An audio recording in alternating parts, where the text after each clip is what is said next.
Greetings, everyone. This is Payman Lorenzo, your host of the Leaders About podcast. Today, episode 314. I have a back-to-back here. My new good friend, my brother, Thierry Milleret. Yes, French name, but not a French guy. He's an American guy from Haiti. Oh, no, I'm French. I'm French. Quarter French. Okay, French. Or 1/8 French. All right. We had a beautiful conversation speak. about. We had a beautiful conversation about what 2 weeks ago, just before Christmas, and we left after me and him. We can jive for hours and hours, and he's very passionate. And once you get him going, good luck getting him to shut up, but in a good way, because he has so much passion, so much energy. So I love this. This is why I told him, listen, brother, hold this and let's record, because that's beautiful. And here he is today, back to continue our beautiful conversation from last time. Brother Thierry, welcome back to the show, my friend. Thank you very much for having me, Lorenzo. It's an honor. Pleasure's all mine. Honor's all mine. And I understand that you want to give us a little bit, a little glimpse of your immense talent by doing a song for us after, but we'll save that for the end. Oh, we'll save it for the end? Okay, we can rock for the end. Absolutely. Okay. Unless you want to rock and roll right away, and up to you, man. You're the show. You know what? You're the star of the show. Can we rock and roll right now? Bring it on, brother. Bring it on. Yalla habibi, let's do it. Okay, cool. Let me turn this up real quick. So this song is called One Day He'll Come. All right. So this song was actually inspired by Kirk Franklin, the gospel singer. He was on BET and he made a comment when he was freestyling, whatever, and he said, "The lamb and the lion will bow down to the goat." So I took that as very blasphemous. And so I said, oh man. So I found this beat and these words just came out. So I hope you guys like it. All right. The song's called One Day Come. I'm talking about Jesus. Of course. Jesus. All right, so 3, 2, 1.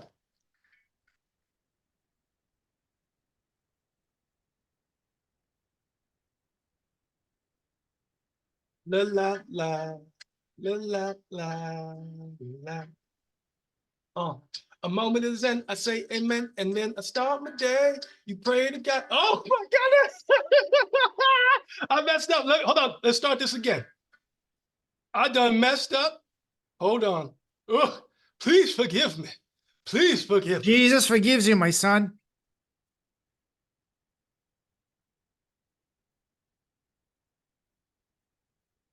La la la, la la la la. A moment is in, I say amen, and then I start my day. I pray to God, you say a lot. They are both the same. Source of life, source of love, source of everything. The Almighty One is gonna get his day. So many names for lightning, so many names for thunder.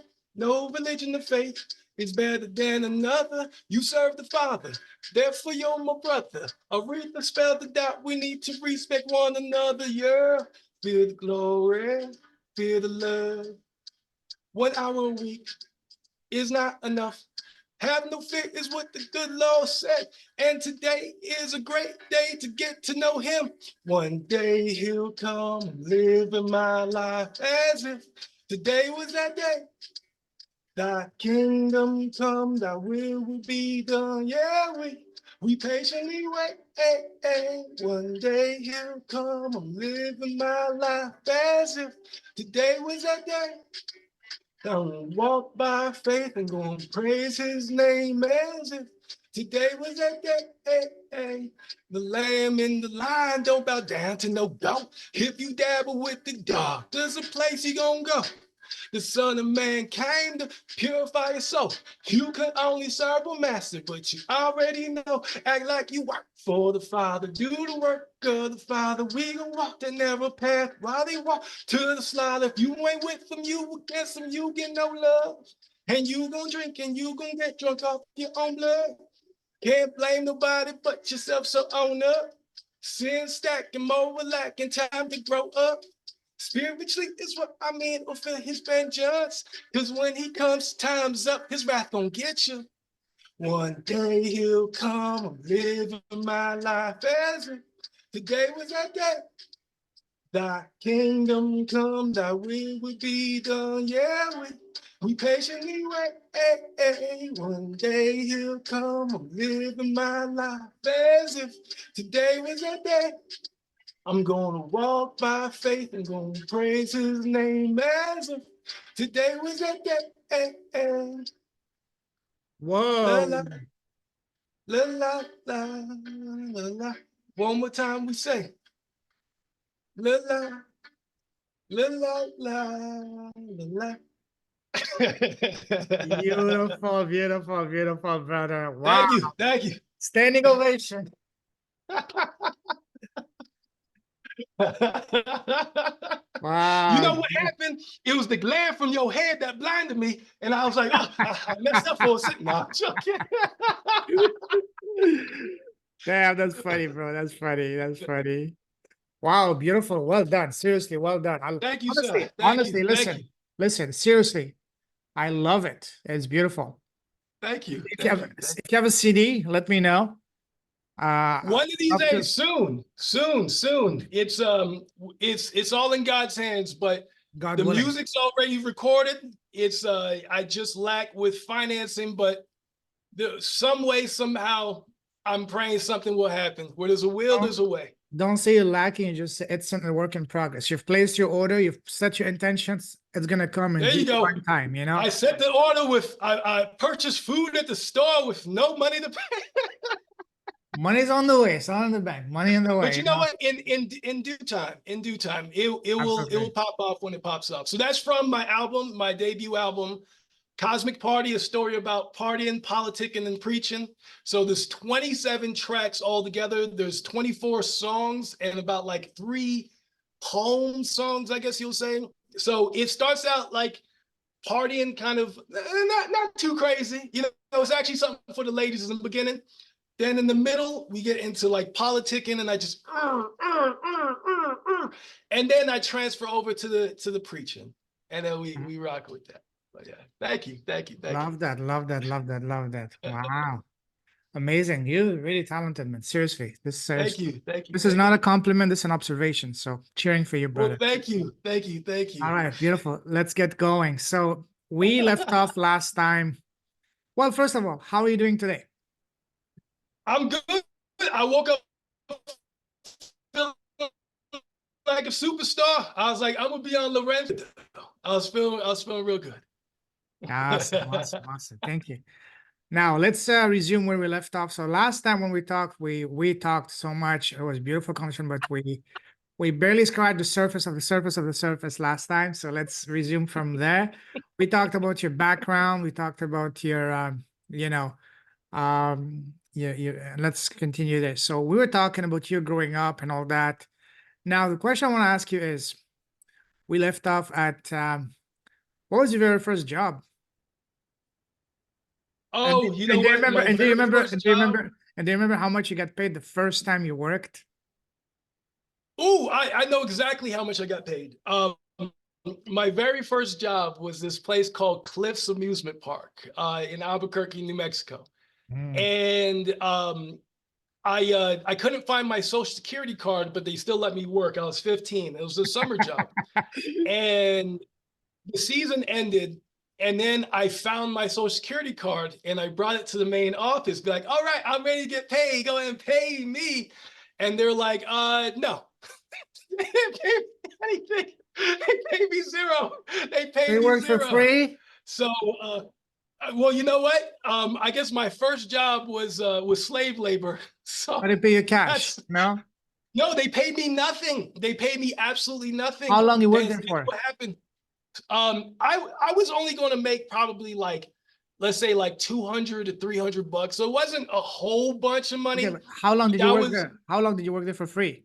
It was a summer job on the weekends. Okay. So it was probably only like maybe a couple months or a couple weeks, maybe a Still, man, that's your month. I, time. You know, when you're kid in high school, even $200, man, that's big money. You want to go and oh, that was beyond a lot of money. But you know what? yeah. Every single job I've had since then is slave labor. It's like, hey, go to this place and do this thing for this amount of time, for this amount of little bit of money. There you go. It's like, oh no, please don't, please.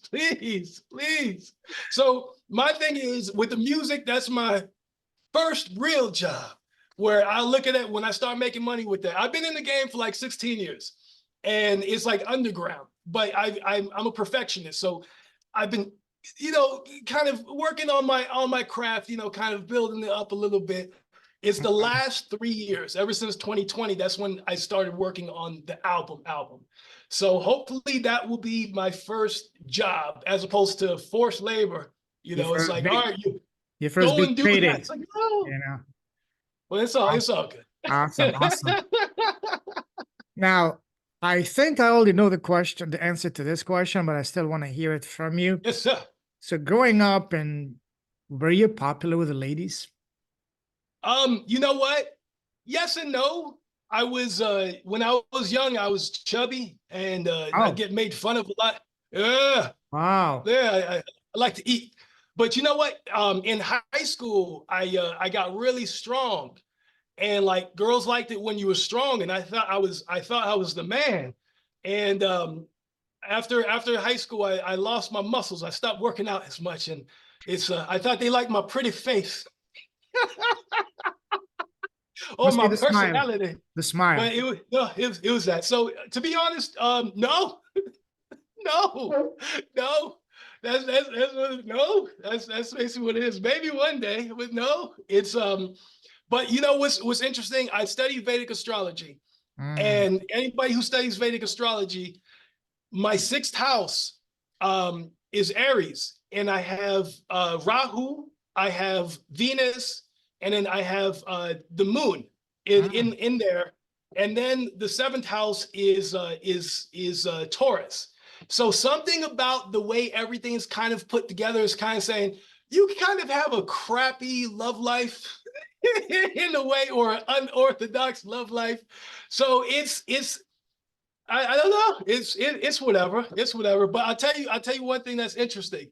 It says since I'm a Scorpio rising and I have Mars in the 2nd house, and so the Lugna Lord, the landlord of the 1st house, is in the 2nd house. It says that basically I'll have multiple wives.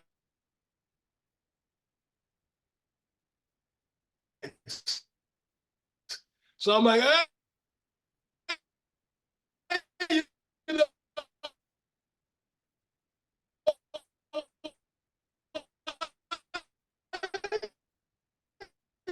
All right. all right, so I'm a Scorpio rising. Okay, so that's my 1st house. So the Lugna Lord for my 1st house is Mars.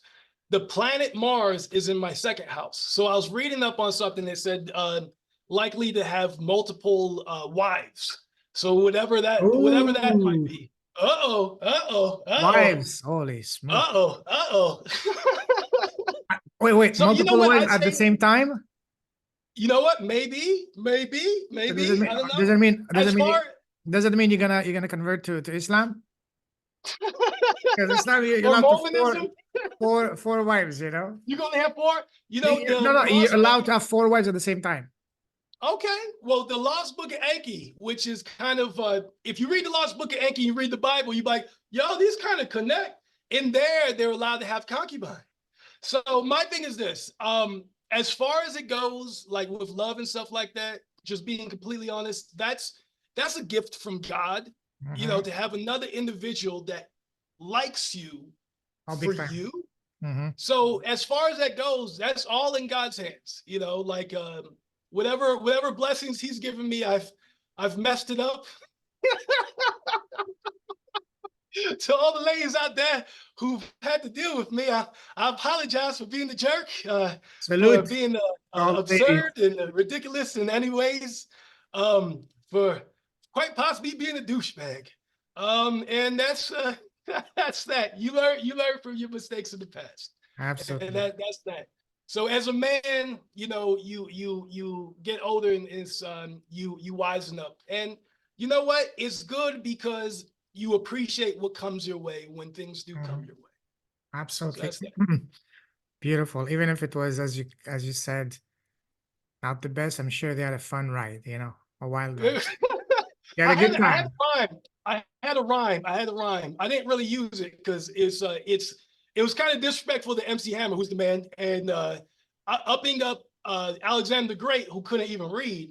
But I say it was a Really? song that it's not an album, but it's I tried to be great like Alexander. I was more like MC Hammer. I got everything I wanted, but I ended up with nothing.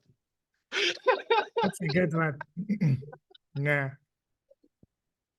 Well, from Alexander the Great to MC Hammer. Yeah. There we go. A good one. With the baggy pants and all that. But you know what? I'll tell you this. I will tell you this. When I was when I was a senior in high school, I stopped doing football because I was terrible at football. And then I joined theater because I was like, I want to be the next Will Smith. Wait, you theater? You theater? Holy Yes. smoke, man. Yes, I sir. want to Yes, see sir. that. Yes, I want to sir. see that. Well, that's one of my obsessions right there. Like acting, like it's must be all right. Wow. Let's rock and roll. You live in a whole new world. But through the grapevine, they said that I had and that's when I was strong. They said I had a freshman fan club.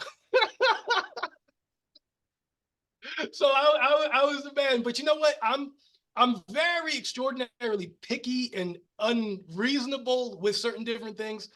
So it's like it's You know what comes with fan club, right? the fan club. No, you know what comes with a fan club, right? What comes with the fan club? I'm gonna keep it PG-13. I'm just gonna say the name, the world groupings. Let's say fans, you know. There we go. There we go. You know what? So hopefully I get the Nasty Knowledge fan clubs or fan club. I'll rock with that. I'll rock with that. Yeah, absolutely. The But wild. you know, all love to the beautiful ladies out there. You know, when you mess up a whole bunch, you start to appreciate people and you speak differently. You know, after you've fallen down and you bumped your head, you're like, oh, maybe that was my fault. Okay. Oh, maybe I should tie my shoes before I start running. Okay, I completely understand. I Yeah. completely understand. Awesome, man. That's funny. I love that. Now, let me ask a question. You know, there's a saying that says, change your story, change your life. And by story, I mean what we tell ourselves in our heads all day Yes. long. So when you, Thierry, when you were at some of your lowest, darkest times in your life, how did you change your story internally to change your reality externally? You know what? You got to ask that question in a more dumb way. So what I mean is that, you know, sometimes we the story we tell ourselves in our head, you know, all day long, you know, the internal conversation between yourself and your mind. So when you're having some of your darkest times, struggles and all that, how did you change the story you were telling yourself to to get out of that hole and to change your Interesting. outside? Yeah. Interesting. Well, as far as it goes, it's through dark times, whatever it may be, it's usually after things pass, you know, looking at it and saying, Yeah. okay, because everything's temporary and this too shall pass. Yep. So maybe different situations cause for different things, but trying to not be too critical with yourself and laugh, you know, because a great challenge is nothing more than an opportunity for greatness. So looking at that, it's even the woes that we face can help somebody else. You know, there's a lot of sad stuff that might happen in life. Sometimes it turns out to be funny. Like this is a little bit different. This is a little bit different, but I had a very embarrassing moment a couple of years ago. I'll tell you this, and this is something small. This is something small.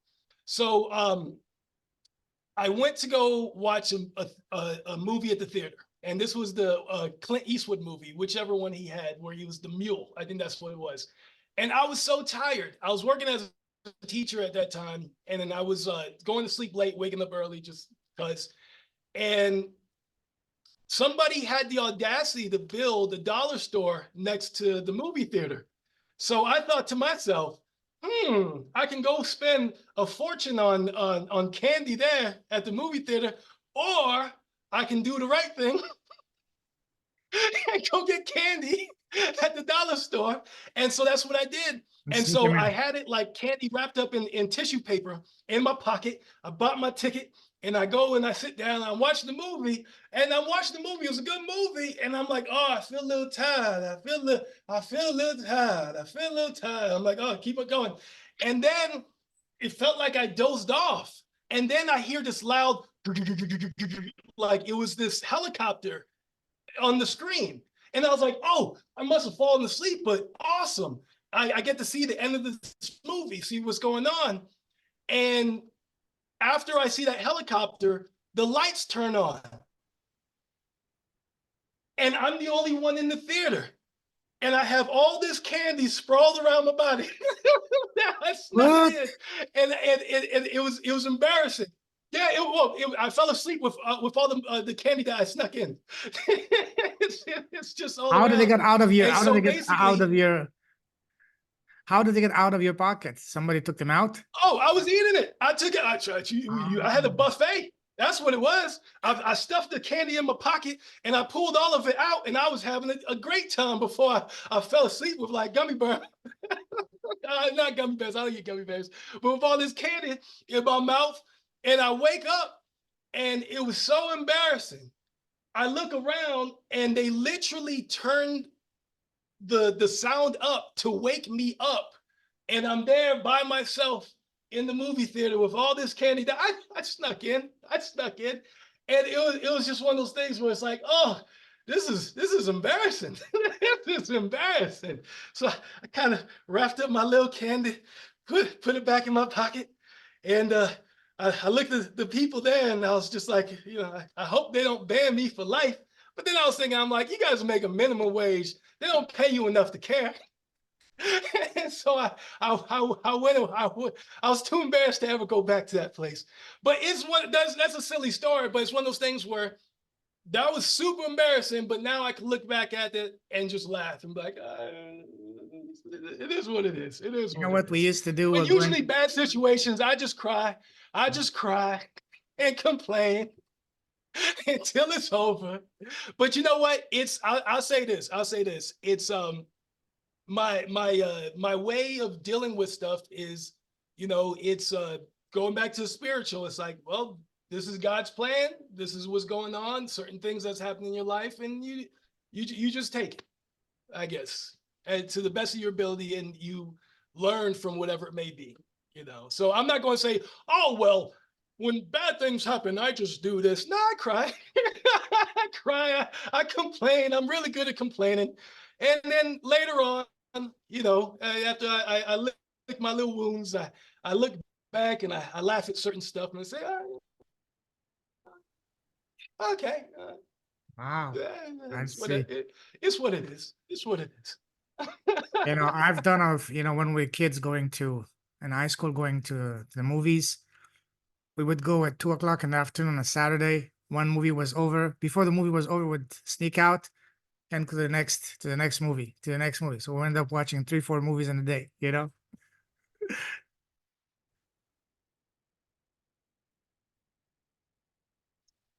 Yeah, you froze, man.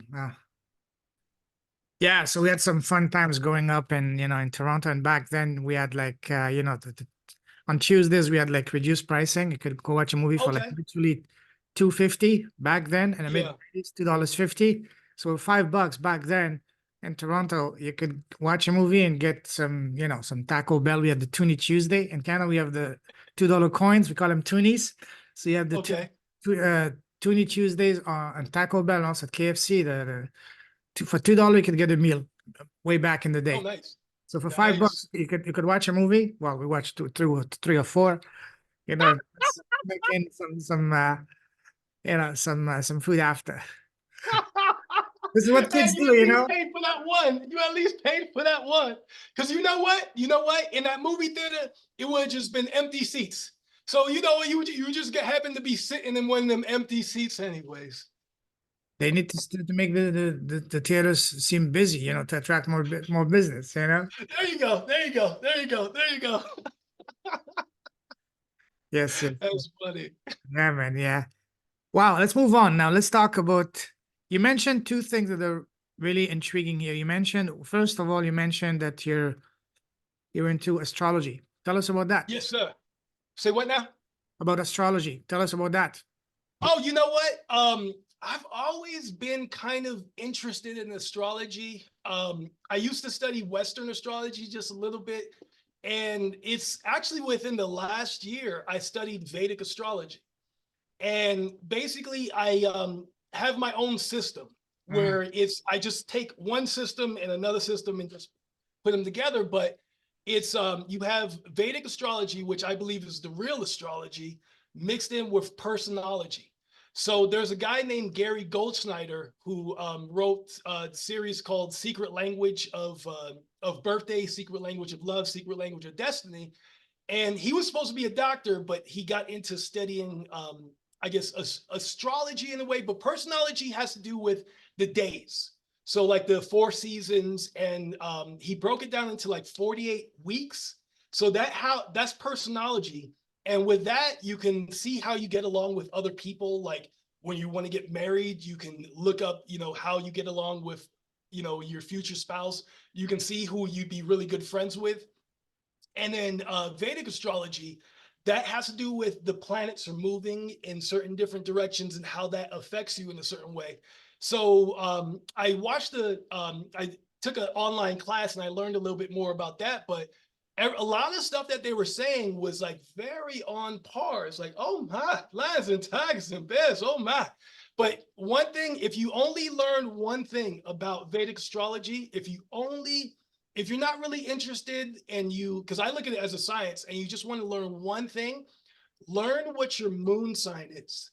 And there's a Okay. thing called nakshatra. So nakshatra, there's 27 nakshatras and then there's 12 houses.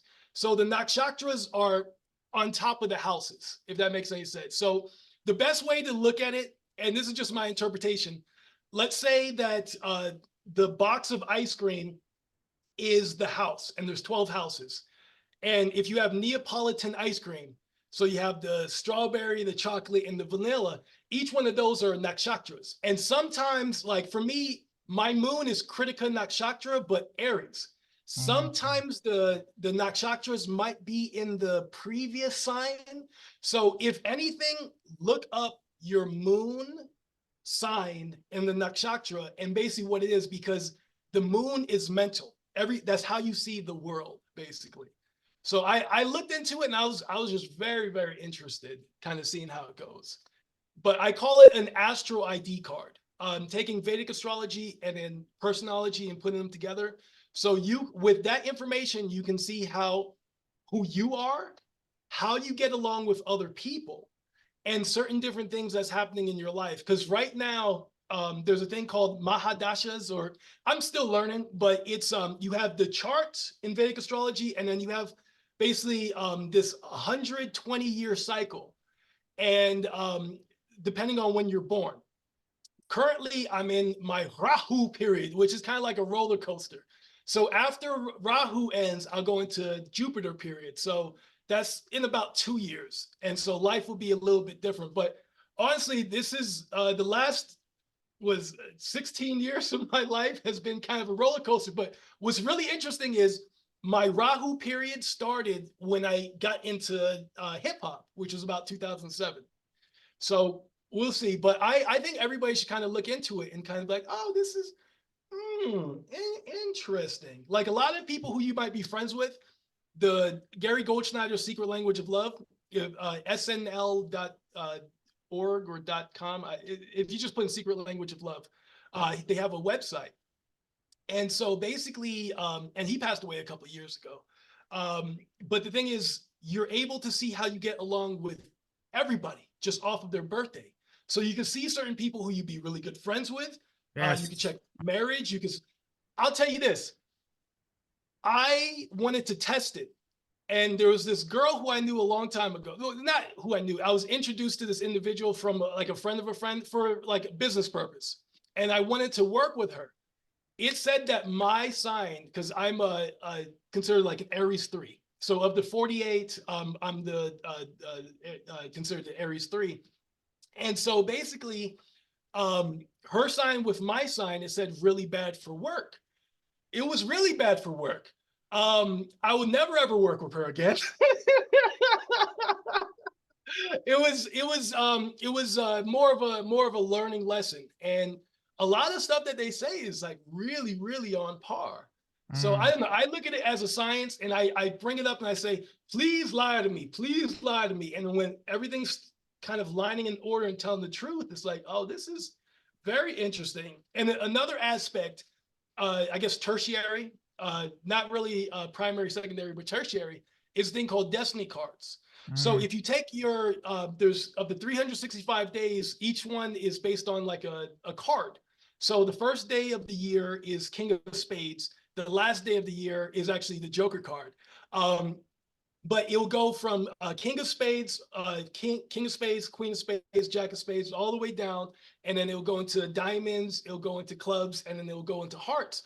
An interesting thing is when you find somebody who their card is next to your card in the charts, that's called the moon connection. And you Mm. seem to like really get along a little bit better than other individuals. But that one is kind of like, oh, this is interesting, but the Vedic astrology is really on par, and then the personology is really on par. I can yap about that like forever. Beautiful, fascinating. So you mentioned, I would like some clarification on one thing. You said there is Western astrology and there's Vedic astrology. What's the Yes, difference sir. between the two? Oh, I'm glad you asked that. So it's okay, so in Vedic astrology, which I believe is a lot earlier, some of the signs are ruled by a different planet. Okay, so if you look at Western astrology, they might say, oh, Pluto or Scorpio is ruled by Pluto, or Mars and Pluto, and Uranus is, Aquarius is ruled by Uranus. So in Vedic astrology, it's uh, Scorpio is ruled by Mars, and Aquarius is actually ruled by Saturn. Mm. So it's a little bit different structure, and I feel as though it's more accurate, the Vedic astrology. And it's mainly you have the moon, you have the sun, you have Mercury, Venus, Mars, Jupiter, and Saturn are the main ones, and then you also have the North Node and then the South Node. That's basically how that goes. Okay. Other people could probably explain it a lot better than I can, but No, it's I good. feel as though the West is kind of a corruption of the Vedic astrology, in my opinion. So does, for example, the Western astrology focus on one specific aspect of astrology, whereas the Vedic focuses on another aspect? They're very similar. Cake. Okay. Instead of flour, could we use sand? Is it going to come out Oh. the same way? So by switching a planet, like if you look at Aquarius, in Vedic, it's ruled by Saturn. Okay, so that has that influence, but in the Western, it's ruled by Aquarius. So Mm. it's different. It's like putting water in your gas tank. So it's kind of like the same thing, but it's different in my opinion. In my opinion, I think Vedic is really, really on par. I actually don't really mess with Western astrology that Mm. much. Like I used to like study, but it's the differences make more sense with the Vedic astrology, in my opinion. Okay, awesome. How did you I get into hope that? the Western astrology people don't come and beat me up. No, don't worry. Don't worry. It's a good thing that in your dark place, you won't be able to identify the Oh, location, you you know? know me, I'm a cry. How did you get into astrology? Um, I don't know. I've always been interested in it. It's I don't know, because my sun sign is I'm on the cusp. I'm a Pisces Aries cusp. And so it's one of those things where I guess Pisces just tend to be more into stuff like that, possibly. But it was always interesting. It was like, oh, so I look at it more as a science. So it's like, okay, so if this is this, this happens with this, and this is, oh, interesting, interesting. Oh, this is okay, this makes a lot of sense. So it was one of those things where I started a little bit and then got a little more. Actually, it was interesting. I started with the Destiny cards, and that system seems kind of interesting, and I kind of liked it. And then that progressed into the secret language, Gary Goldsnyer's information, and more recently I got into Vedic astrology. But before I was kind of learning about Western astrology, but I didn't understand it as much. And then like with the different houses and what this means and all this, and it didn't vibe with me as much because in Western astrology, I'm an Aries, but in Vedic astrology, I'm a Pisces Aries cusp. And a lot of the different stuff they were saying makes more sense in the Vedic astrology. Like my moon, I'm a Kritika Nakshatra. So I'm very good at being very critical. You know, you intrigued me. So I just went on Google to see the difference between the two. And here's Yes. here's what Uncle What does it say? Uncle G is saying. So Okay. Uncle G. Western astrology connects more with the sun, while Vedic astrology is more connected to the moon. Another The moon. difference between the two systems is that Western astrology is more psychologically focused, while Vedic astrology focuses more on an individual's karma, dharma, and unique life path. Wow, that's intriguing. And then I saw that there is Eastern and Chinese, astrology. So wow, we're getting into a rabbit hole, man. What are you getting me into, man? I don't know. With the Chinese astrology, I would like to learn a little bit more, but with as far as the years goes, like, oh, you're the year of the tiger. I think that's just a nice way of asking somebody how old they are. So you look at somebody and be like, oh, what is your sign? You'd be like, oh, I'm the year of the tiger. So you're like, okay, so it's either this, it's like 12-year increments. You'd be like, okay, all right, okay, I see. That's a polite way. Yeah, okay, I see. Yeah. How old are you? Especially for the ladies, But you know what though? You know what? I think if anybody wants to learn, the easiest place to start is with Gary Goldschneider's Information, The Secret Language of Love. Pick up that book and learn your destiny. Well, he also has The Secret Language of Destiny, but go on the website, learn your destiny path and how you get along with other people. It's very, very interesting how on par that is. They tout a 96% accuracy rate on their with their books and everything like that. And my thing is, it took me about 10 years to actually, because I got the book a long time ago. It took me about 10 years to actually realize how valid and how on par it is. So for me in the future, when I'm looking for a wife, I want to make sure that I find somebody that says perfect for marriage. So you can find some people. Yes. So for you, based on your sign, what signs are the most compatible for you? Oh boy. There's actually a couple. Because there's the 48 different ones. I think there's like 7 different weeks that I'm compatible with. Oh wow. But it's what is it? I know there's what is it? The 2 ones that I like come to the head. There's one that's Scorpio 3. And then there's Aries Pisces cusp, as far as how they have it put together. So it really just depends, like how you vibe with somebody.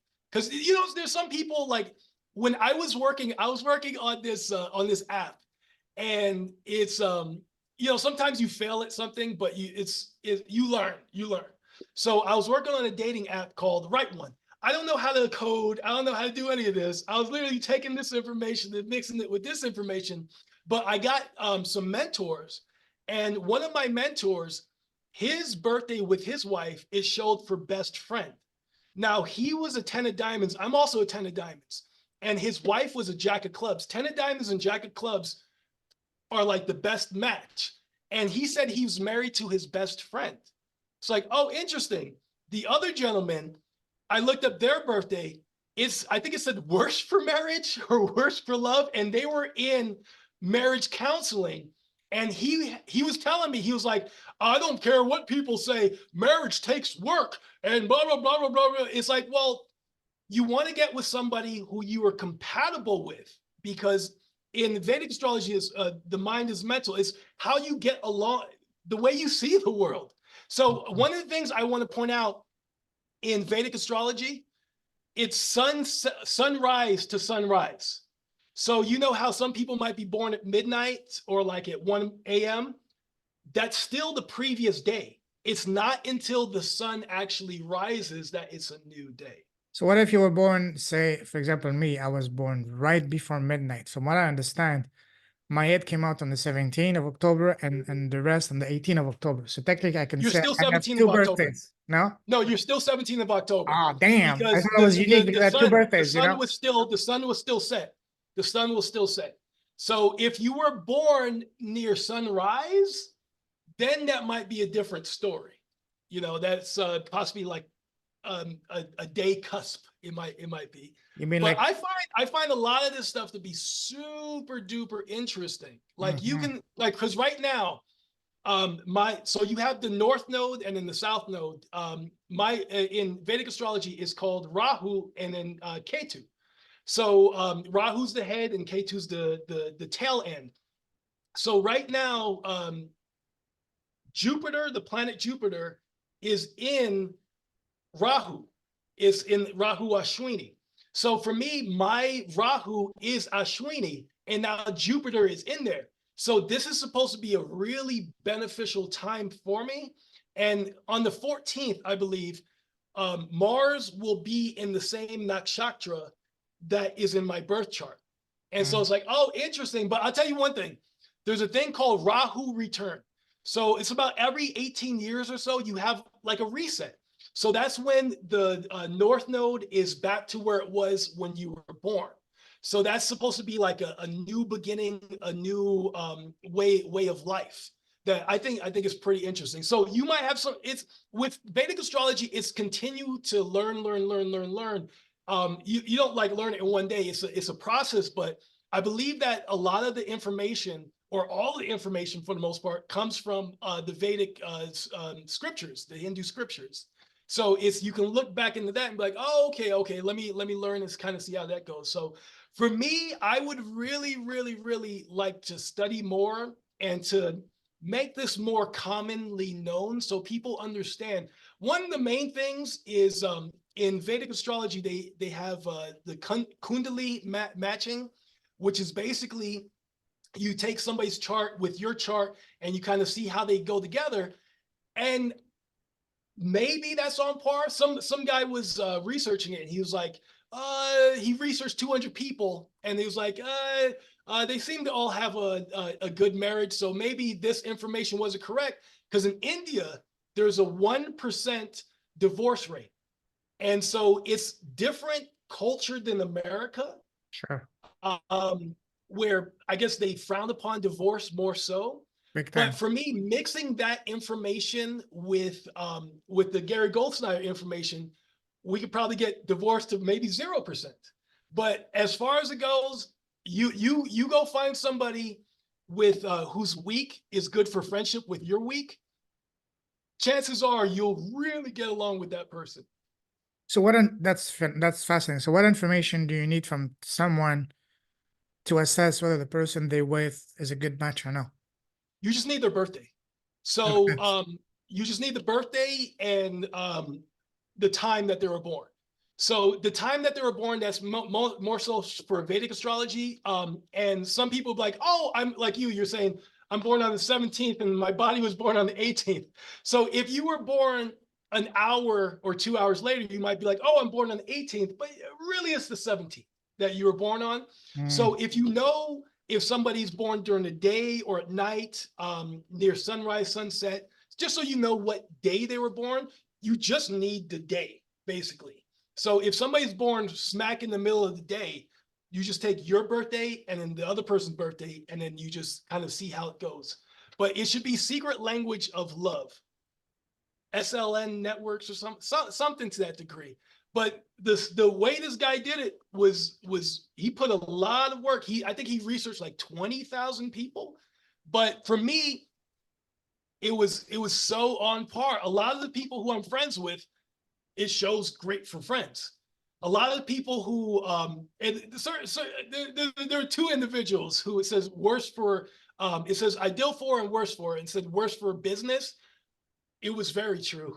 It was absolutely true.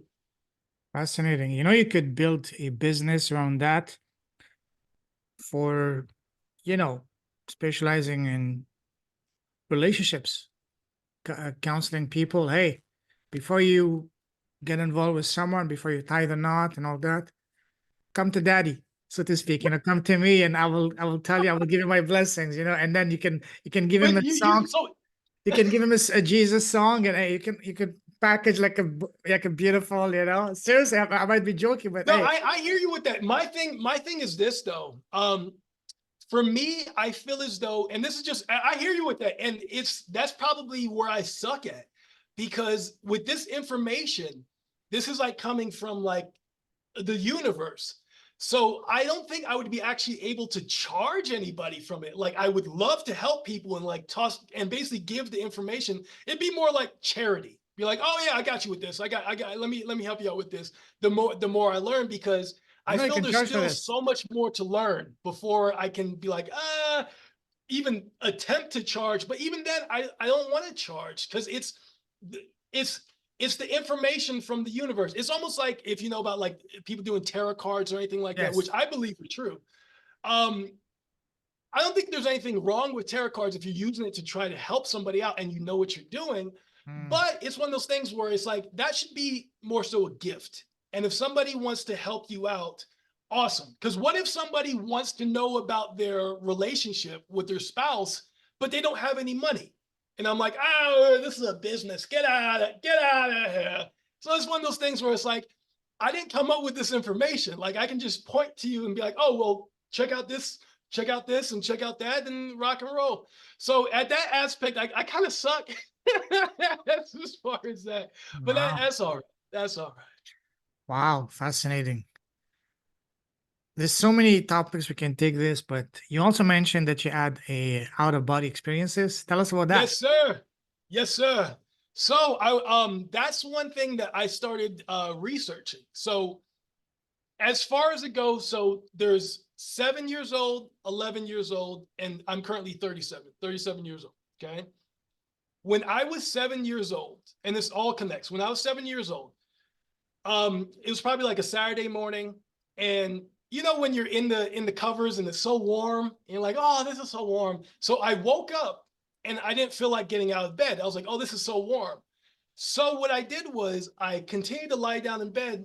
I put the cover over me, and then I was like, oh, I didn't know why I thought this way, but I was like, oh, let me close my eyes and pretend like I'm flying like Superman. Like, let me like make a video game in my head. And so I closed my eyes and I'm pretending like I'm flying. Well, first I joked, I was like, oh, my body's dead. Don't move your body. It's all like virtual reality. But this was before virtual reality. And so basically, I'm pretending to fly around and all this. And that got boring after a while. So Wow. then I was like, oh, let me see if I can look at my brain. Let me see if I can roll my eyes back and look at my brain. And so I rolled my eyes back. I was like, oh, like I can't look at my brain. And I was like, okay, that's I can't do that. But I kept my eyes rolled back. And you know how you have like peripherals right here, like your eyes is facing this way, but you have your peripherals right here. So if your eyes rolled up, I was looking like focusing outward with my eyes closed. And so what happened was this: my eyes were rolled up, and you know how you close your eyes, you can see little spots, little dots, or whatever it is. And I was trying to focus on certain little dots and spots and stuff like that. It was just Mm. whatever. And out of nowhere, I hear this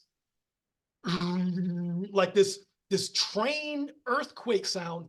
It started very subtle, and then it got loud. And I opened up my eyes. I was like, what was that? As soon as I opened up my eyes, because I thought there was probably an earthquake or something. As soon as I opened up my eyes, the sound went away. And I was like, that's weird. So let's progress into 11 years old. This is when I actually had the out of body experience. We go on a vacation to my aunt's house in New York. And at that time, I'm the youngest. And my brothers, they loved playing Mortal Kombat. So I sucked at that game. Like I was just, this is how I play. Just hit buttons. So my brothers knew the moves, and they're doing 27 to hit combos and stuff. And I sucked at the game. So we go on vacation, and these guys have the audacity to want to play Mortal Kombat. And I was like, oh, come on, guys. Like, can you play something else? Or can we watch TV or something?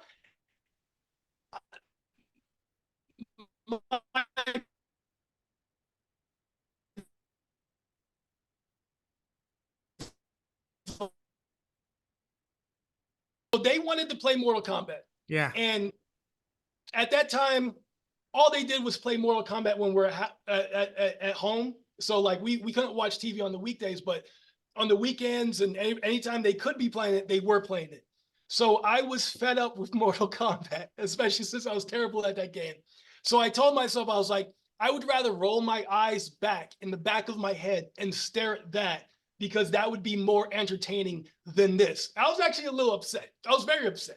So I was like, you know what? I'm gonna do it. I sat on my aunt's lounge chair and I rolled my eyes back. Okay. And I just sat there.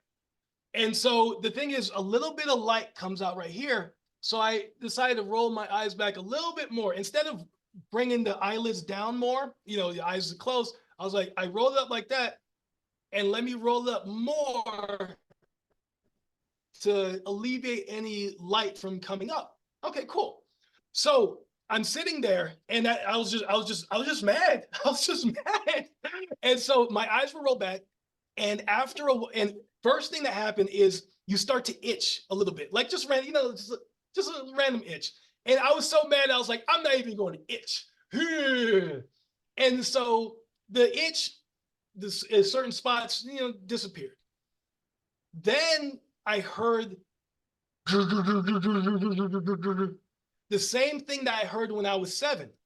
It sounded similar, but I was so mad I didn't care. I was so mad because I had sucked at Mortal Kombat. And I'm like, we're on vacation. You guys want to play this game? So, so basically, I hear the vibration. It came and then it passed. Then and my eyes are rolled up the whole time, and I'm not moving. Okay. And then this heat sensation goes up and down my body, and it was noticeable. And I was like, oh, this is interesting. This is whatever this is, whatever. I was still mad. And so after a while, you know how if you take a microphone and you put it next to the speaker, it makes a loud frequency sound like that happened. It was like a pop in my ears, and it was like, and I was like, oh, great. These guys want to play Mortal Kombat, and I guess I'm going deaf a little bit also. Because I was like, there's nothing I'm doing to cause myself to go deaf right now, but I hear this, and I was like, I'll deal with this later. And thank God, because it was that little hissy fit was enough focus, you know, just to keep me to do it. And I wasn't thinking about this, that, and the third. I didn't know what was going to happen. I wasn't expecting anything. And then after a while, I saw my brothers in front of the TV. And I was looking at them. And I wasn't sleeping, but I wasn't awake. And I was like, oh, this is interesting. And I see my brothers, and my oldest brother turns around and he's like, is Thierry dead? And then he starts walking from the TV over to the lounge chair. And this is something that like I blocked out of my memory a little bit, but I turned over and I see me with my eyes rolled up like that. And I was like, oh no, I'm dead. Oh no, I'm dead. And then so he came over and he put his hands on my shoulder and he immediately like shook me. And as soon as he shook me, I was awake. Wow. And so the thing is, he was like, oh, I thought you were dead. And I was like, I heard you. I said, I wasn't like sleeping, but it's like I was sleeping, but I heard you say, is Thierry dead? And he probably thought I was joking or whatever it was. And I just remember thinking, that was a very interesting, pleasant experience and like pleasant place. Like it was completely different than sleeping or being awake. It was like in between. It was like kind of like almost like a nap but it's like, but you're experiencing everything. And then I forgot about it. And it wasn't until the 2023 when I started researching Robert Monroe's information on journeys out of the body. So Robert Monroe, he accidentally had an out of body experience because he was lying down in bed and he's imagining himself flying on these gliders, and he popped out. He popped out.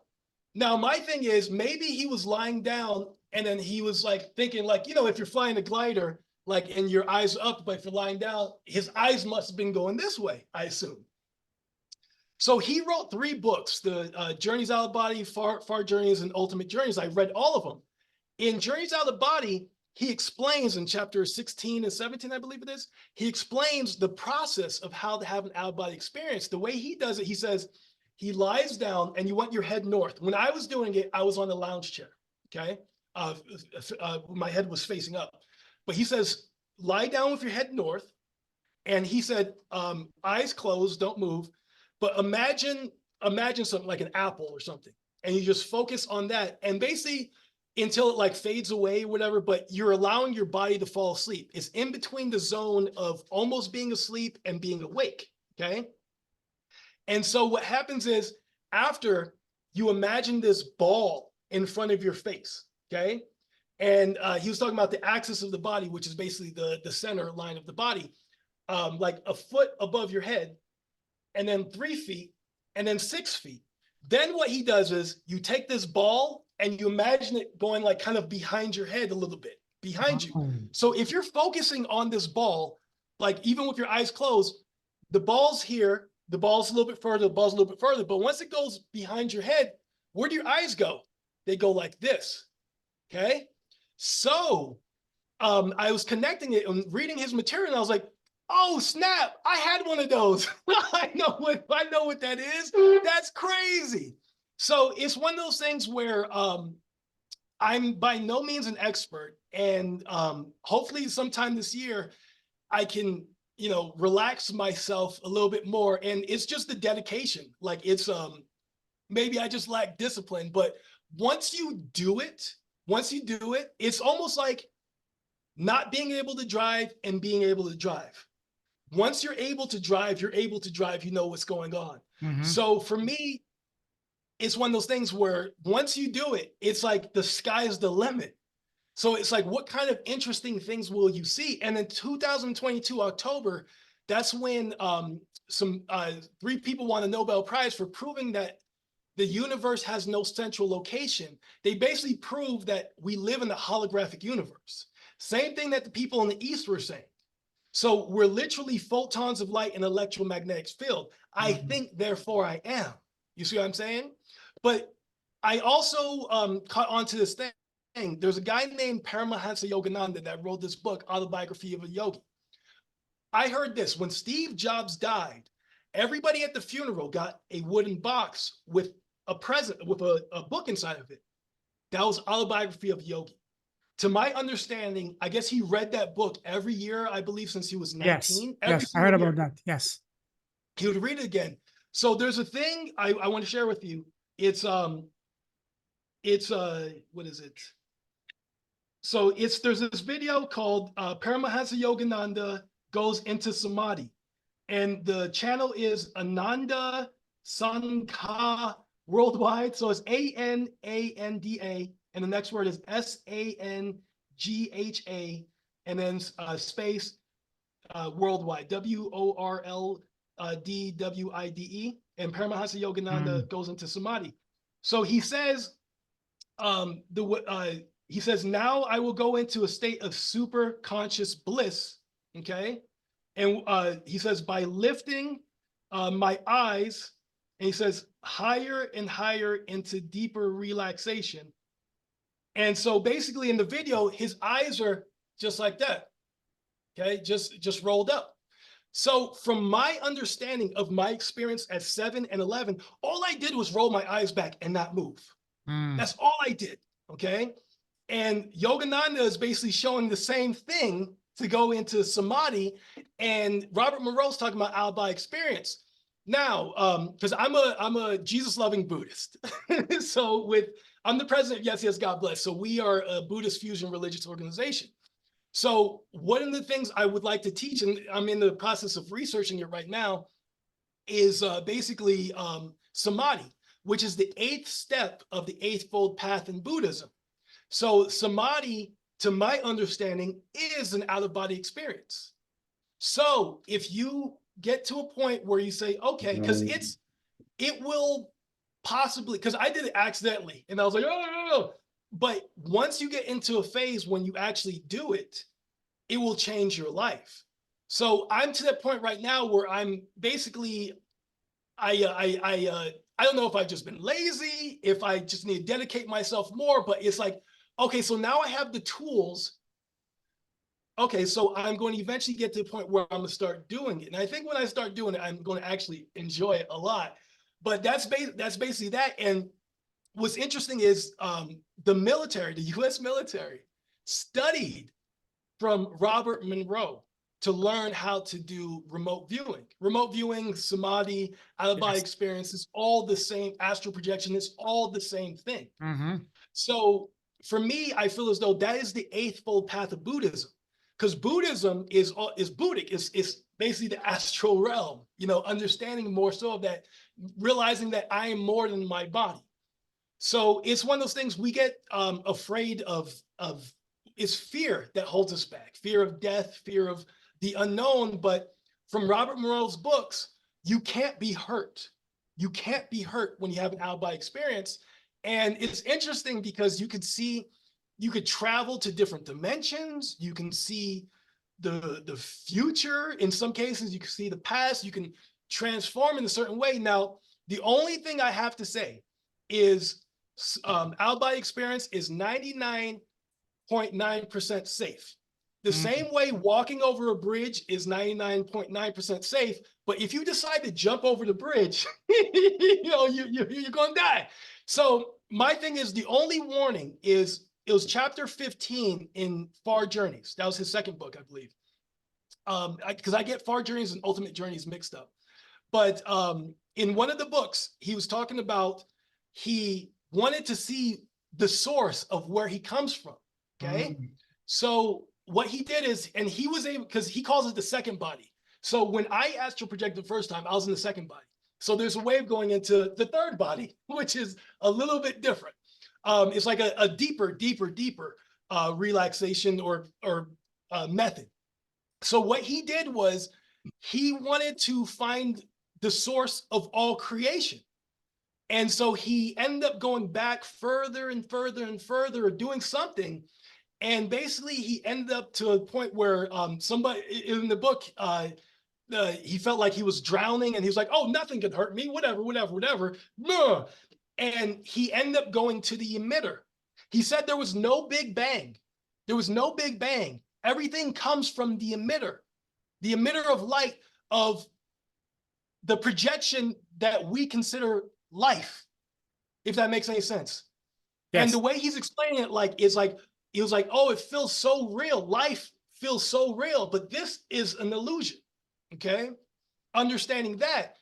So when he got so close to the emitter, I believe that's quote unquote graduation. So think of God as a boomerang, boof, boof, boof, boof, boof, like taking pieces of self, throwing his boomerang, going, collecting gifts, as in experiences, life experiences, okay, that they'll call louche, which is strong emotion, and bringing that back. So when he saw the emitter said, what gifts have you brought? And said, you're incomplete. As in, like, you're not ready to progress yet. So it was one of those things where on the other side, you have, you'll find other entities that may be benevolent or malevolent, if I'm saying that correct. So yes, some are like good, some are bad, but you have scouts who want to protect you and help you. So for him, he had some, he ended up spending time like in that emitter section. And then so what happened was one of the scouts, like something happened that was like contacted him. It was like, oh, so that you cut the cord. Like we were trying to contact you, trying to make you come back. Like, what's going on? So he almost died. He almost died. And so he said when he got back to consciousness, his legs were like numb for like a couple of days. Like his body was very cold. And the thing is, to me, that's final samadhi. That's final samadhi. So you understand that there's some monks that will go into such deep meditation, they die. They're ready to leave the body. I believe that that's where they go. They go to the emitter of basically God energy.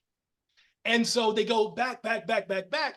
So I need to say that because if you just avoid the emitter, and it's like the way I look at it is, imagine you're flying on a plane, a commercial plane is very safe, but if you try to open up the emergency door, other people on the plane are going to grab you and say, oh, no. So there are entities on the other side that will do all they can to prevent you from basically going all the way to the aperture known as the emitter.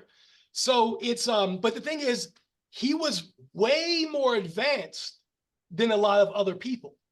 So it's one of those things where you can get to that level where you can take final samadhi, but most people, you roll your eyes back and you actually astral project, you're not even going to have to worry about that. You see what I'm saying? So all I'm saying is this. That's why I explained the whole thing with the bridge. If you walk across the bridge, you're fine. But if you intentionally decide to jump off the bridge, that's you. Nobody's going to throw you over. Some people, entities might try to prevent you from jumping over the bridge, but you have to be at a high level for that. So that's basically like kind of saying there's all this, and there's this tiny little bit right here where you might be able to take final samadhi if you are granted acceptance to the emitter, if that makes sense. So I'm not saying everybody, when you die, you go to the emitter. Not necessarily. I feel as though that's graduation because you're almost becoming one with the divine all. So that's kind of how that goes. So that's not even anything that I'm not even afraid of that whatsoever. Yeah, same For here. me, it's more so it's more so realizing that this is a giant step in life.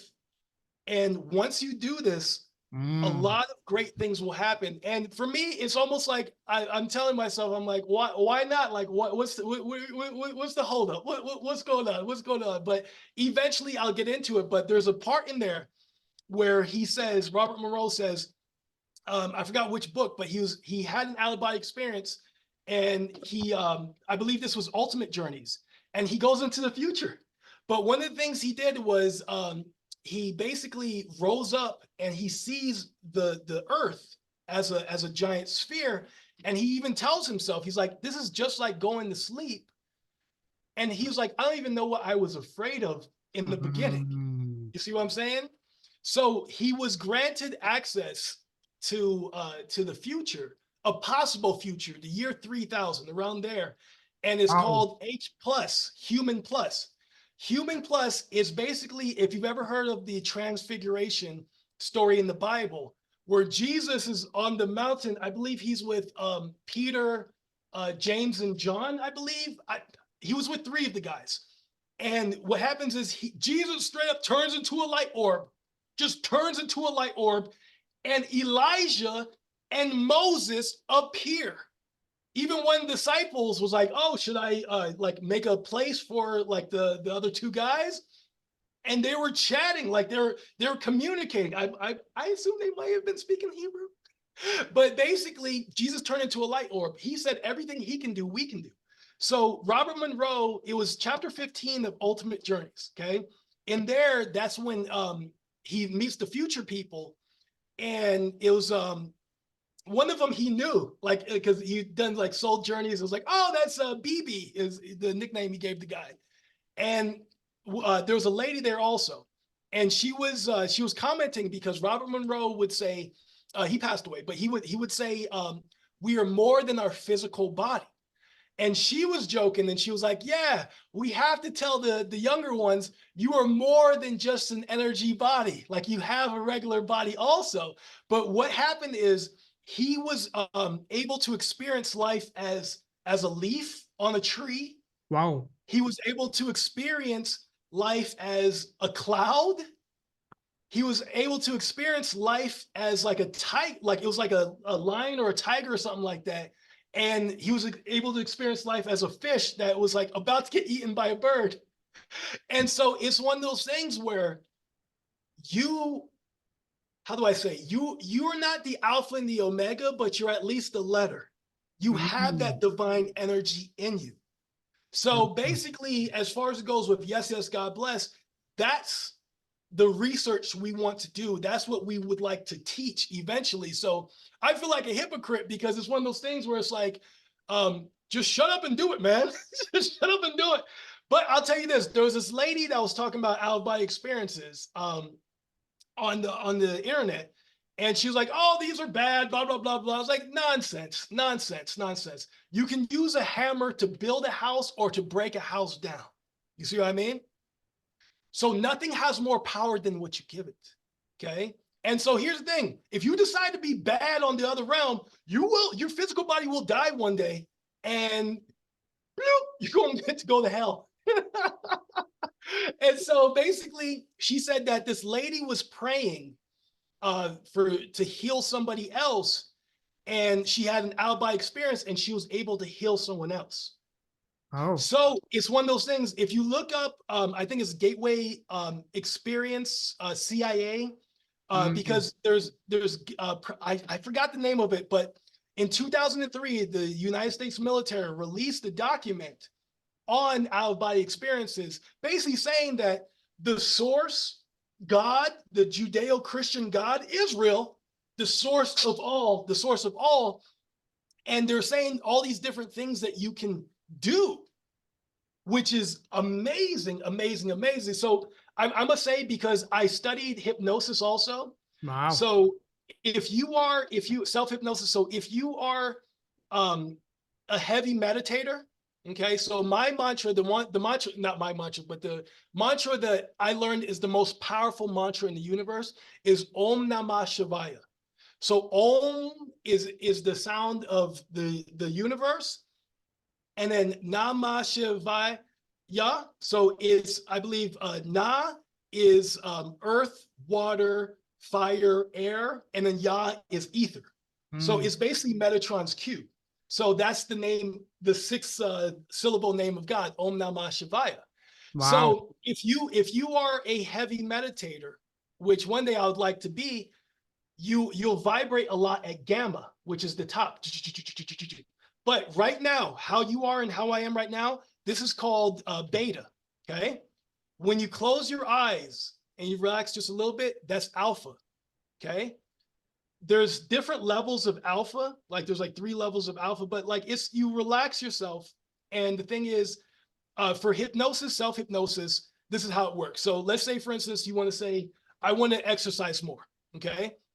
So you'll say, and this connects to it. So you'll say it has to be present tense, okay? It has to be positive and it has to be empowering, okay? So you say, I enjoy working out. I enjoy feeling healthy. I enjoy this, okay?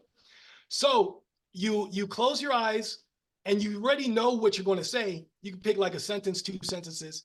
You close, you relax, make sure nobody's going to bother you. You close your eyes, breathe just a little bit, and you will imagine yourself walking down a flight of stairs.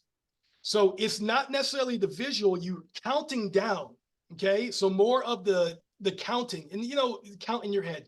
You could count down 10 steps or like 100, or if you're going down, you're on 70 and you're like, skip a few, let me go down to 3, blah, blah, blah. But if you're not as relaxed, you can imagine yourself going to onto a bed after you climb down the stairs, and then just to relax yourself more, okay? So at that point, that's deep alpha, okay? That's where you're able to hypnotize yourself, okay? You're rewriting your subconscious mind. And then after you've done whatever you're going to do, the longer you do it, the better it's going to be. But it's repetition, repetition, repetition, repetition, repetition. It's really going to ingrain it in you. Then once you hit, you're like, okay, this is good. Maybe like 20, 30 minutes, maybe, or however long you want to do it. Then you imagine yourself either climbing back up the stairs or getting into a ladder or getting into an elevator. And then the elevator is going up, up, up, up, up, up, up, back to the top floor. Okay. And you're returning back to normal consciousness. And then you open up your eyes, you just focus on something in the room, bring yourself back, and you repeat the sentence or the 2 sentences that you said. So for me, I took that, and then I say, if you write like a lyric, you know, like a poetic lyric as your line, or even like a song, a hook, a verse, that is hip hop hypnosis. That's kind of what I call it. So music is very hypnotic, Yeah, very, very hypnotic. absolutely, absolutely. So, Wow. so as far as it goes, there's the gamma, there's alpha, there's gamma, there's beta, there's alpha. That's where hypnosis happens. Then there's theta. That's where the out of body experience happens. And then there's delta. Delta is when you're sleeping. Now, what Robert Moreau did was he put people on machines to kind of test when he was doing out of body experiences with different people. When you have an out of body, when you are in REM sleep, I believe in delta, your body or your essence leaves the body. Okay, and so the thing is, the same things that are popping up on the computer or on his machine when people were having out of body experiences are the same thing that was happening when people would go into deep, I believe, deep delta REM sleep. So would you So say that, every so night, would you say that when we sleep, when the soul leaves, that's when we're having dreams and nightmares? it quite possibly might be. It quite possibly might be. So my thing is, it's almost like Men in Black, where they take that little thing, it's like, you're going to forget everything. So it's Yeah. kind of like that. So my thing is, I believe it might quite possibly be like, sometimes you might go in different places in your dream, or that might be, I'm not sure. But he was saying, I believe during the REM sleep, but it's in delta, you do leave your body. And Wow. so it's one of those things where it's as the monks, I believe, like the Indian, so there's a thing called siddhas. Okay, siddhas get their power from yoga and meditation. Psychic, they have abilities, basically like Jesus type of abilities, you know. So it's as our friend Claudio was saying, Claude, he was saying, like, they breathe in the universe, like they don't care about anything else. And so that right there is, you're able to have powers. So I watched this other video. This guy said it very nonchalantly. He was a Buddhist monk, and he was like, "Yeah, if you guys just happen to meditate all the time, like you're chanting all the time, like you're heavy chanting, like don't be surprised if you start to have like magical abilities and powers." And he was giving this story of this guy who, this monk who was able to fly. And he was able to fly the same way, like you stretch out or you go for a walk. He was able to fly. And so basically, what happened with him, people knew that he was able to do this. This king heard about it and was like, "Yo, man," kind of like he wants to learn from this guy. And he was like, "Okay, how about this? I know you're a monk. You don't like, you're not into like money or anything like that." So what he said was, he was like, "How about this? Like, I know like being a monk and helping people is your job, what you're into. So you can live in, I'll give you some land on my land, and you just keep on doing what you're doing. I'll feed you and this, that, and the third." So the king wanted to kind of learn from the guy a little bit. And so every day the king would come bring him food. And so the guy's flying, and he didn't teach the king how to do it, because the guy who's telling the story was like, "If you learn how to fly or anything like that, like, don't tell people, don't share it with people, because they're going to want to know. They're going to want to know." Me, I'm the opposite. I'm like, "Yo, guys, I can do Superman stuff." Wait, So was he flying? Was he flying in a 3D with his physical body, no, or he was flying mind? in this body, in his first body. Like He was flying. Superman. Wow. Yes, Superman. So it wasn't in astral projection flying. He was flying in his body. So he's flying around, and then he's coming back, and the king's daughter came that day to bring him food. Usually it was the king every day. And she was so hot. She was so beautiful. He's flying down. He's like, "Oh, oh, oh, oh, oh," and he crashes, because I think he had a bit of lust in him. So if you have pride, anger, lust, ego, and whatever the things that hold you down, literally hold you Seven down. sins, yeah. Seven deadly sins, yeah. And so it quite possibly could be, or whatever it may be. I'm not sure, but it's like she was so hot. It was like he was like, "Oh, I want this woman." Oh, and so it was like, ugh. And so he fell down. And so basically, you know, she gave him the food, and he was like, "Oh man." So he left. He left. He was like, "Oh, screw this." So it took the guy who was telling the story was like, "Yeah, it took him like 2 or 3 years of heavy meditating again before he was able to start flying again." So it's a, to me, the way I look at it is we have all these abilities and these special things I in heard that us. too. Yeah. So my thing is this, as far as it goes, God is my president, God is my king, Jesus is my king, Jesus is my president, you know, You know, because Jesus I is the heard path to God. I heard that you know, those movies like Captain America and Marvels, the people flying and throwing fires and all that. Apparently, we Mhm. have the capacity to do that, but we're only using like less than 5% of our brain's capacities. Yeah, And this is done on purpose by the powers that be, which have been tampering with our because DNAs. you got to earn it, you got to work for it and be worthy. That's what it Yeah, is. they tempered our DNA, so we don't live as long. We don't have as high of a IQ as we can. But once we crack that code, we can do things that would look like magic to us, like flying, like you Absolutely. said, We live in a Superman. holographic You universe. can create So the anything you thing want is, with your hand, with your mind. You can be anywhere in the universe you want just by thought and things like that, yes, absolutely. And in the astral world, you're able to teleport.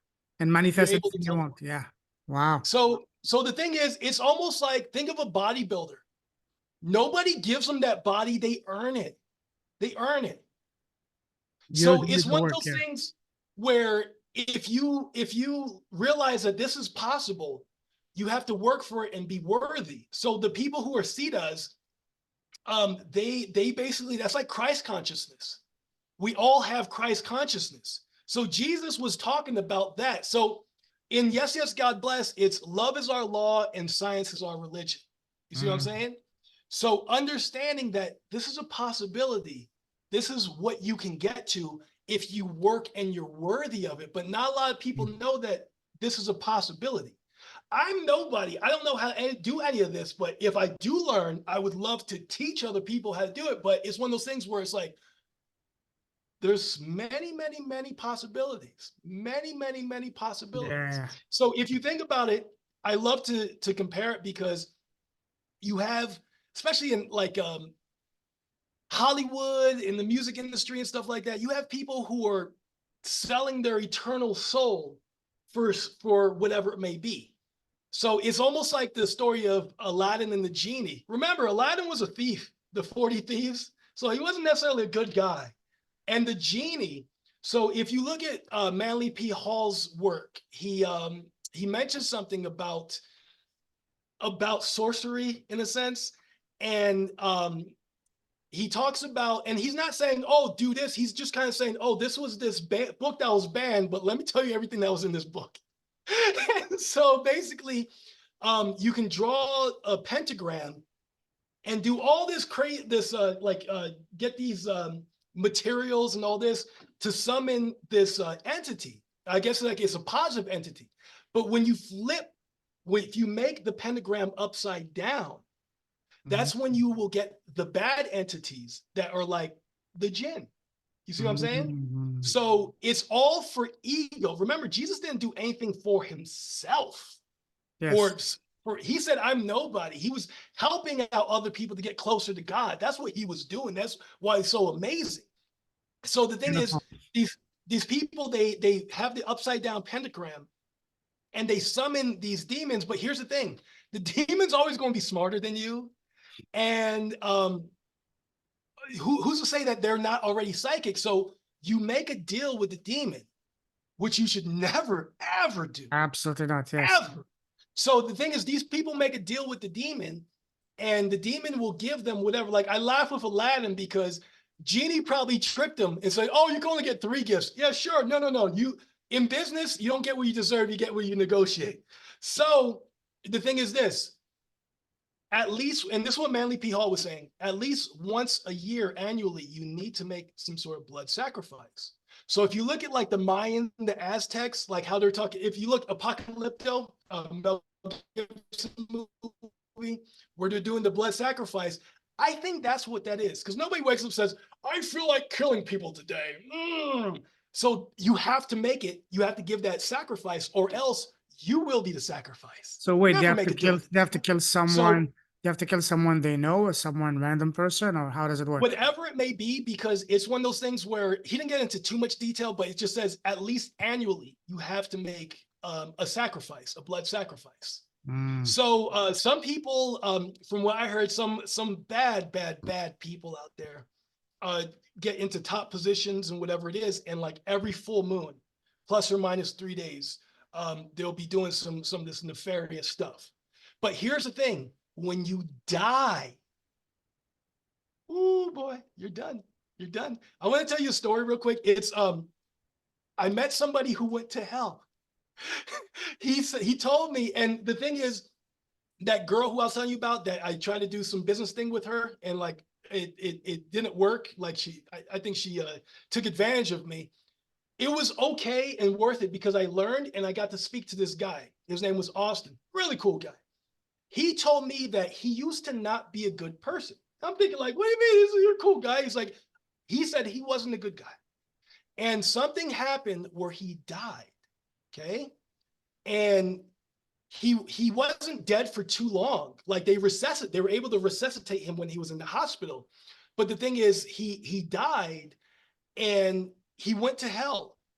And he said everything was terrible. The smell, basically, you're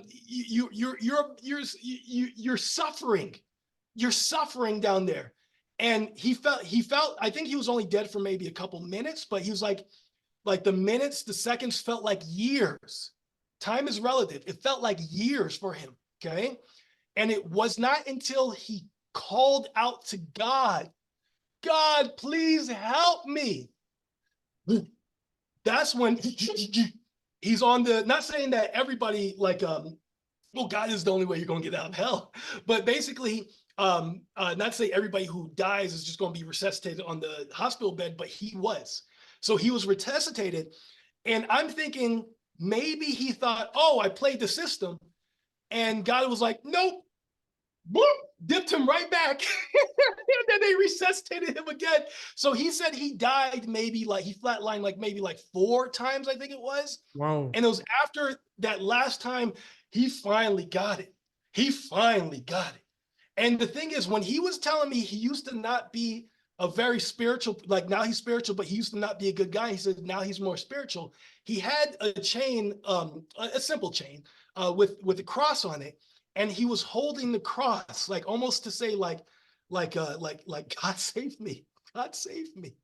And so the thing is, even in Buddhism, they say that's the many levels of hell. The way I look at it is this: hell is not forever, it's temporary, however long you need to go there. So if you're clean, you're clean. If you're dirty, you need to take a shower, if that makes sense. So it's almost like a spiritual shower. So going to hell is the spiritual shower to cleanse you, because when you are out of the body, they're saying in Buddhism, they don't want you to be a bad guy going off into different realms. It's like, we gonna put you in line, boy. We gonna put you in line. So it's one of those things looking at that, and it's like lions and tigers and bears, oh my. But it's I truly do believe that the different realms are entirely real. But here's the thing: everything is photons of light in an electromagnetic field. Absolutely. Everything comes from the void and then takes shape. Absolutely. Listen, brother, this is fascinating. I can keep going for hours and hours, but let's call it a day for today and resume this conversation next time. I have another call soon. But listen, wow, fascinating stuff. Love your passion, love your energy. You know, it's fascinating conversation. Seriously. Thank you for having me on again. I'd love to make a number 3 doing that song. Let's do that next time. I really have to jump off now. Let's do it next time. But listen, I salute you. You're a true leader with a heart. Keep shining your light. If someone wants to connect with you, what's the best way to do so? You know what? The best way, you just light a fire and smoke signals, and I'll no, I'm joking. It's no, you could probably find me on Facebook or Instagram. My name's Thierry, Thierry. Last name Milleret. Or look me up with my rap name, my hip hop name, which is The Nasty Knowledge. THE and then Nasty Knowledge. I'll put that all on the show notes. Send those to me. I'll put that in the show notes. Listen, I salute you. I know it's late for you. Have a phenomenal rest of the evening and weekend for you. Talk to you very soon next. Take care, brother. Thank you very much for having me, Pleasure's man. all Thank you mine. for doing what you do, man. Take care, brother. Take care. All right, Cheers. God bless you, Lorenzo. Thank Same you. here. See ya.